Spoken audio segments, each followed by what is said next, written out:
Ini tugas bahasa Indonesia. Buatlah 2 cerpen dengan tema pendidikan dan sosial budaya. Kemudian sebutkan nilai-nilai moral, religius, budaya, kepahlawanan sosial dan politik. Cerpen pendidikan.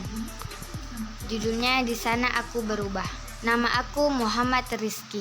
Aku berumur 13 tahun. Aku baru saja lulus sekolah dasar di Malang, Jawa Timur. Aku tinggal di sebuah desa bernama Wono Asri. Di sana pemandangannya sangat indah dan sejuk. Aku termasuk anak yang suka berbohong, mencari alasan agar dapat menghindari hukuman dari guruku karena aku takut dihukum. Karena aku anak yang tidak disiplin dan tidak bertanggung jawab. Suatu hari, ibuku menanyakan kepadaku tentang sekolahku akan lanjut di mana. "Nak, kamu ingin melanjutkan sekolah di mana?" kata ibu. "Rizky pikir untuk sekolah di kota, Bu. Rizky ingin mandiri, Bu," kata Rizky. "Jangan, Bu, pasti Rizky di sana nakal, Bu. Rizky pasti akan sering berbohong pada ibu jika dia ingin keluar bersama teman-temannya," kata kakak Rizky. "Tidak, Bu, Rizky tidak akan bohong lagi kok jika Rizky sekolah di sekolah yang Rizky inginkan. Ibu percayakan sama Rizky," kata Rizky. Ibu pun bingung memikirkan ucapan mereka. Ayah pun datang. "Assalamualaikum, ada apa ini?" "Waalaikumsalam, Ayah," ibu bersama.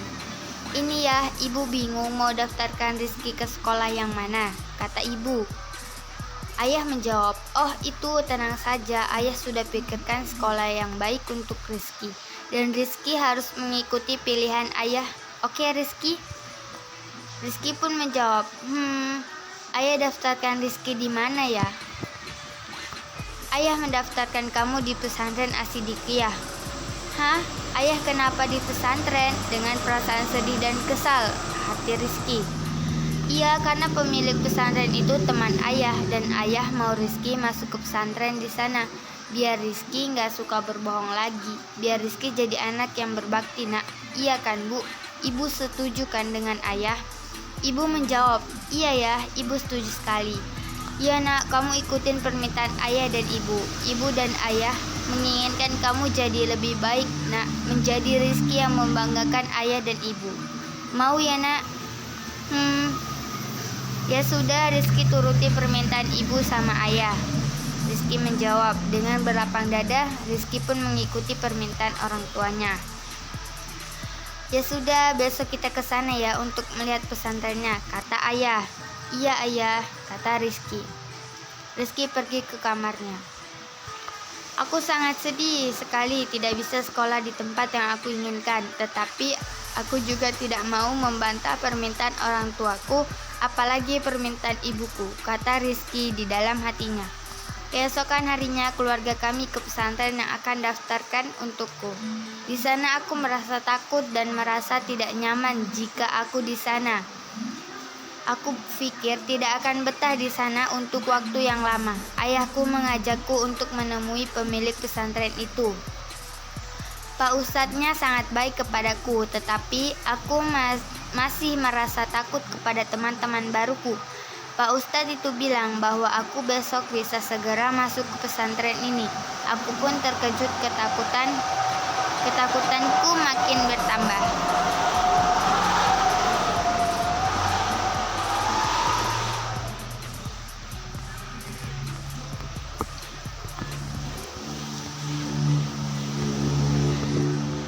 Nilai yang terkandung dalam cerpen Di Sana Aku Berada. Nilai moral, aku termasuk anak yang suka berbohong mencari alasan agar dapat menghindari hukuman dari guru. Karena aku takut dihukum, karena aku anak yang tidak disiplin dan tidak bertanggung jawab. Nilai moral ditunjukkan dengan kalimat berbohong, tidak disiplin dan tidak bertanggung jawab. Menunjukkan akhlak Rizky yang suka berbohong, tidak disiplin dan tidak bertanggung jawab. Dan sikap Rizky tidak boleh dicontoh. 2. Nilai religius. "Oh iya Rizky, ayo kita ke masjid untuk melakukan sholat berjamaah," kata Hamzah. Nilai religius ditunjukkan dengan kata "ayo kita ke masjid untuk melakukan sholat berjamaah", menunjukkan melakukan kewajiban sebagai umat muslim. Sikap ini wajib dicontoh agar semangat melakukan kewajiban sebagai umat muslim dan harus bisa menasihati teman ke jalan yang benar. 3. Nilai budaya. Orang tua Rizky pun datang menjemputnya. Dengan senang hati Rizky langsung mencium tangan kedua orang tuanya dan memeluk kedua orang tuanya. Nilai budaya ditunjukkan dengan kalimat mencium tangan kedua orang tuanya Rizky dan memeluknya. Sikap ini menunjukkan bahwa Rizky menghormati kedua orang tuanya dan menyayangi orang tuanya. Sikap ini harus diikuti karena kita sebagai anak harus menghormati orang tua kita. 3. Nilai sosial. Dan Hamzah pun membantu Rizky membersihkan masjid. Nilai sosial ditunjukkan sikap Hamzah yang membantu Rizky membersihkan masjid. Sikap Hamzah harus dicontoh, saling membantu dan tolong-menolong. Nilai kepahlawanan. Maafin aku Rizky, aku melakukan itu agar kamu tidak ngantri saat mandi. Kalau kita terlambat sekolah, kita akan dihukum oleh Pak Ustadz, kata Hamzah. Nilai kepahlawanan pada sikap Hamzah yang menyelamatkan Rizky agar segera membersihkan diri, bersiap-siap sekolah agar tidak terlambat sekolah. Sikap Hamzah dapat dicontoh karena ingin sama-sama selamat dan tidak mementingkan diri sendiri. Nilai politik tidak terdapat dalam cerpen ini. Cerpen yang kedua, sosial budaya. Judulnya Kisah Seorang Penjual Koran. Di ufuk timur, matahari belum tampak. Udara pada pagi hari terasa dingin. Alam pun masih diselimuti embun pagi. Seorang anak mengayuh sepedanya di tengah jalan yang masih lenggang. Siapakah gerangan anak itu? Ia adalah seorang penjual koran yang bernama Doni.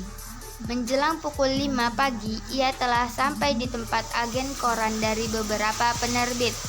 Ambil beberapa, Doni? Tanya Pak Karno. Biasa saja, jawab Doni. Bang Karno mengambil sejumlah koran dan majalah yang biasa dibawa Doni untuk langganannya. Setelah selesai, ia pun berangkat. Ia mendatangi pelanggan-pelanggan setianya dari satu rumah ke rumah lainnya. Begitulah pekerjaan Doni setiap harinya. Menyampaikan koran kepada para pelanggannya, semua itu dikerjakan dengan gembira, ikhlas, dan rasa penuh tanggung jawab. Ketika Doni sedang mengacu sepedanya, tiba-tiba ia dikejutkan dengan sebuah benda. Benda tersebut adalah sebuah bungkusan plastik berwarna hitam. Doni jadi gemeteran. Benda apakah itu? Ia ragu-ragu dan merasa ketakutan karena akhir-akhir ini sering terjadi peledakan bom di mana-mana. Doni khawatir benda itu adalah bungkusan bom. Namun pada akhirnya ia mencoba membuka bungkusan tersebut. Tampak di dalam bungkusan itu terdapat sebuah kardus. Wah, apa isinya ini? Tanyanya dalam hati. Doni segera membuka bungkusan dengan hati-hati. Alangkah terkejutnya ia karena di dalamnya terdapat kalung emas dan perhiasan lainnya. Wah, apa ini? Tanyanya dalam hati. Milik siapa ya? Doni membolak-balik cincin dan kalung yang ada di dalam kardus. Ia makin terperanjat lagi karena ada kartu kredit di dalamnya. Loh, ini kan milik Pak Alif. Kasihan sekali Pak Alif, rupanya ia telah kecurian, gumamnya dalam hati. Apa yang diperkirakan Doni itu memang benar. Rumah Pak Alif telah kemasukan maling tadi malam. Karena pencuri tersebut terburu-buru, bungkusan perhiasan yang telah dikumpulnya terjatuh. Doni dengan segera memberitahukan Pak Alif. Ia menceritakan apa yang terjadi dan ia temukan. Betapa senangnya Pak Alif karena perhiasan milik istrinya telah kembali. Ia sangat bersyukur perhiasan itu jatuh ke tangan orang yang jujur.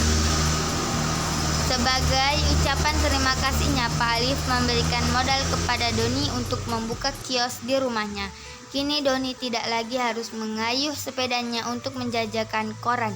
Ia cukup menunggu pembeli datang untuk berbelanja. Sedangkan untuk mengirim koran dan majalah kepada pelanggannya, Doni digantikan oleh saudaranya yang kebetulan belum mempunyai pekerjaan.